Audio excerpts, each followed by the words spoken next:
All right, YouTube, what up? It's Nice, No Bullshit Gamer. This is the art of split push. Everyone's been asking about a split push guide. I'm one of the better split pushers out there. Did a lot of split pushing with the 100 games to Diamond. It's time to do it. This will be the introduction to split push. I've tried my best to simplify split pushing as reasonably as possible. It's still a very complex topic. As such, this will be the first of a few videos probably about split pushing. And the idea is no matter who you are, you'll be able to learn something about split pushing from this guide. So if you like it, please like, subscribe, and all the bullshit that YouTubers beg for. You know, your support is what allows me to make videos that aren't just like the clickbait, meme bullshit that you see from other content creators. All right, so without further ado, why should we split push? Split push is essentially the best way to climb low elo effectively that I've found. The reason why I can say that is because I did a bunch of 100 games Diamond with different champions, and the guys that could split push well always served me well. So like Tryndamere and Yasuo always had the best win rate, where some of the other champions like Azir did not.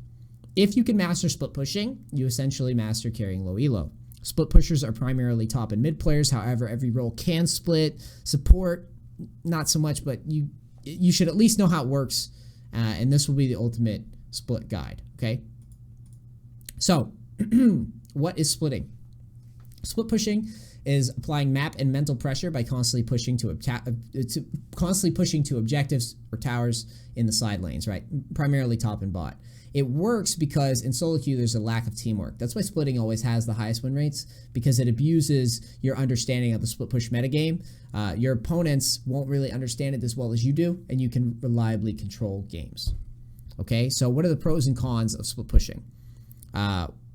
Well, first, you're pretty much a one-man team. It's going to teach you a lot about macro.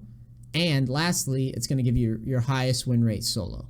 The cons, it can gimp your team because you're going to be taking side lanes a lot and forcing your team into a lot of 4v5 situations. Your champion pool will be limited, and it will often force you to play very long and difficult macro games. However, the win or loss will mostly depend on you. If you lose, you will probably be the one to blame, so deal with that.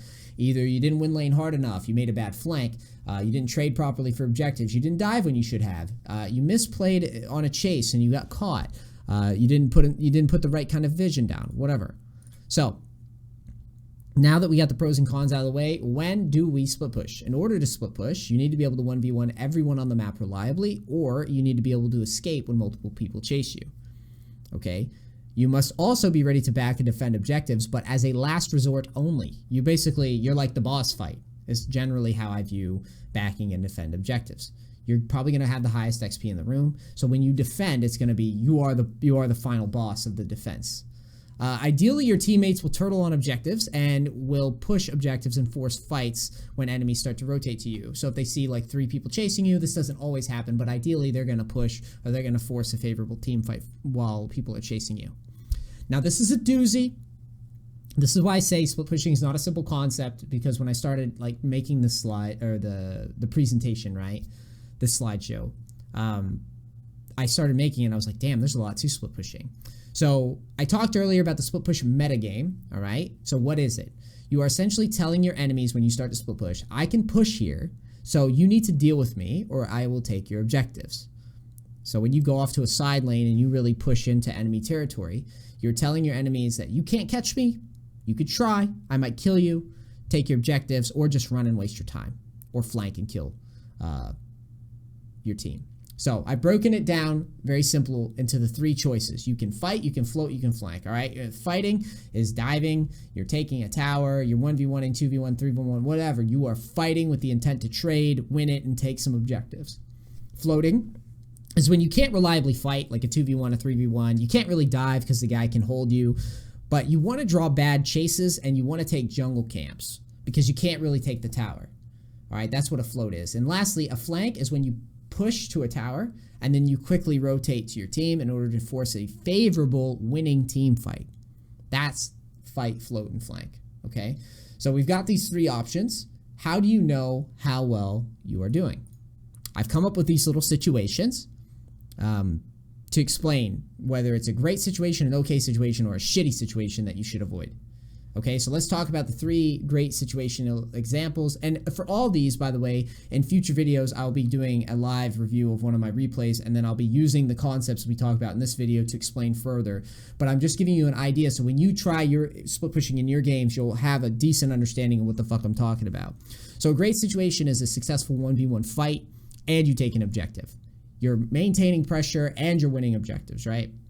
You pull 3 people plus to chase you, you float, you don't get caught. You're like, say you like steal a blue buff, you pull 3 people after you, you don't get caught, and you escape. That's a great situation. That pressure's still applied, and you opened up a spot for your team to do something, and you can resume split pushing if all else fails, right? And lastly, let's say you flank into a victory team fight. So let's say you push to a tier 2, you flank, you wipe the enemy team, and like 3 or 4 of you are still up. You take Baron, you take an objective, whatever. That's a great situation. Good play, right? Okay situations. Let's say you trade a kill in a 3v1. So you trade, you die, but your team wins an objective. That's okay, right? We die. That's not the best thing in the world because we lose map pressure, but our team wins an objective, so it's okay. All right, it's a great spot. You pull 3+ people to chase you. You're trying to run and you just barely get caught. Maybe your team takes an objective, maybe not. You don't know, but that's why it's an okay situation. Okay, you're losing map pressure in both of these situations. Your team may or may not win the objective. That's why it's okay. You take an inhib, you pull people to you, and you die for an objective. And if you're noticing, I say it's okay basically when you die. It's okay. It's not the greatest. You can sometimes take objectives and die, or trade kills and die. It's okay, but it's not great, right? Because we're losing that map pressure. Now let's talk about fail situations. Let's say you get caught for free. That's a fail. Doesn't matter. If your team wasn't in position to push anything, whatever, and you just get caught and die, that's your fault. That's a fail. Let's say you fail a dive. You just try to dive, like you're level 13, Fiora's level 12. You go to dive, right? She outplays you. Now you lose, you gave XP away to someone and you just botched the dive. Or let's say you trade on a dive versus someone weak. Like let's say you try to dive support Lulu. You're level 12, support Lulu's level 9. You dive, you fail, or you trade, right? You don't even necessarily just fail, but you die to a level 9 Lulu, like she holds you. That's a fail situation because now you've given away XP and map pressure and it's not worth anything to trade there. Or let's say you flank and your team loses the team fight. Well, guess what? That's a fail too because you didn't have to flank. You should have known how the outcome was going to be before you flanked. If it was a shitty flank, you need to be more experienced and know if it's a shitty flank. So that's how we can know if it's a great, okay, or fail situation. Now I've got some tips for you about splitting. The first one is don't suicide for objectives. People always do this thing, well, I'm a split pusher, so I'm going to smack on objectives, and I see someone's coming, but I can get the tier 2 and die while I'm getting it. That's not worth. Don't do it. You're just giving away map pressure and your XP lead. If you're in a position to take towers, that means you're in pretty good shape. If you're off to the side lane and no one's stopping you, just back away from the objective and wait for the next wave and then resume pushing. Don't just die for objectives. Expect to have to shift gears constantly. This is a very liquid style. That means that sometimes you're going to have to dive right away. Sometimes you're going to have to whittle somebody down and then dive. Sometimes you're going to have to flank right away. Sometimes it's better for you to just float and take camps and expect to pull people. You expect to shift gears and change your styles up quickly. Do not back to save loss objectives. So what that means is, say for example, you're pushing, and you just as you're killing someone, you're diving someone at a tier 2 tower and taking the tower. Your team dies, and there's 4 people just smacking on the inhib, and your entire team's dead, or smacking on the inhib tower, getting ready to siege it, and your entire team's dead. They're gonna start pinging you like a bunch of monkeys, right? They're going ping, ping, ping, ping. The idea is that you're not just gonna back for an objective that's already going to fall anyways. So if you're on the fence about backing and you see them already hitting the objective, just push another wave, because at that point the objective's gone anyways. You have to back to defend the next objective. So it's already a lost objective. Don't go back. Next, dying late game or like I'm talking like a 30-minute game, or with a 2 to 3 plus level lead blows. Like say you have 2 to 3 levels over everyone in the room. If you die with that lead, it fucking blows. So avoid it at all costs. I would rather you avoid making a risky trade than dying with those leads or dying ultra late game, because the spawn timer is going to ruin all of your momentum. Next, ping often and shot call with your pings, because the beauty of splitting is you can always avoid conflict. Okay, so you can ping, you can tell people like, hey, here's what we should do. This is what, try to avoid this fight, try to avoid this. And you can be kind of like a shot caller because you can always avoid conflict. All right. And then at the very end of everything, question every time you die, question it. Be like, man, is this the bet? Could I have saved flash? Could I have used flash? Could I have killed ignite? Or could I have killed this guy with ignite? Could I have rotated and flanked here? Could I have dove this guy like better? Like, or should I have done it faster? Should I have not even tried to dive? Question every death. That's what I mean. It's a very complicated style, and that's why it's taking so long to explain, and that's why I'm going to need multiple videos. All right? So now you get the split push metagame, you get the situation, you have some tips, you understand splitting a little bit better. Now we're going to talk about the tier list. I have created the tier list for you with the things that make a good split pusher in mind to me. With champions that have always seemed to work well as split pushers to me. This is my opinion. If you don't like it, suck a dick. I've played a lot of split pushing. So these are my opinions, all right? So the first thing is they got to have a strong lane phase, or at the very least, they can get big in some reliable way, okay? The next thing is they have to have stable escapes or some sort of global.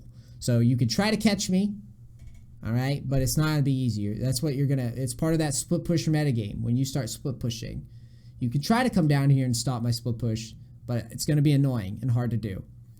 You're going to have flanks that hurt as part of the tier list. So like if I push in and flank and I can push quickly and then flank, shit's going to hurt, and it's going to end a team fight quickly with a favorable like 4v5, right? Or you have champions that can go into the jungle and kill your jungle or his camps quickly. So that's what I'm considering when I make this tier list. I've got 3 different tiers. I got God tier, good tier, and okay tier.